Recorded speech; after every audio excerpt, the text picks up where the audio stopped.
आज प्रश्नर उत्तर पाई ration card उपरे जो मिछ कही आसुथिले 9 मासरू कि 50 लाख भूत राशन कार्ड अच्छी आज उत्तर रे आसी कि 3,28,000 डेथ केस आइडेंटिफाई कराई 15,260 number of ineligible ration card identify करा जाइछि। तामाने राशन कार्ड न दबा पई एटा गोटे फार्स करूछंती मंत्री।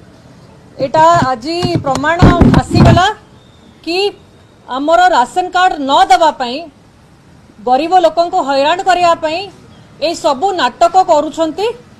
ता संगरे जो माने इनकम टैक्स रिटर्न फाइल करूछंती, जो माने छोटिया दुकानी जो मानकर अच्छी जो माने परिवार बिक्री करूछंती गोटे साधारण लोन लबा को चाहूछंती से माने बाध्य है कि नील इनकम टैक्स रिटर्न फाइल करिवे।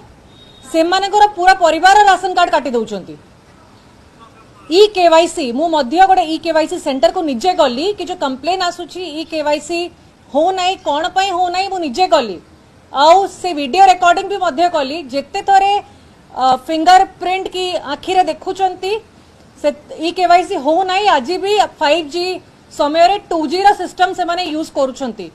तो मंत्री केवल गोटे फार्स करिचंती तांकर डिपार्टमेंट रो भूल तांकर डिपार्टमेंट रो इनएफिशिएंसी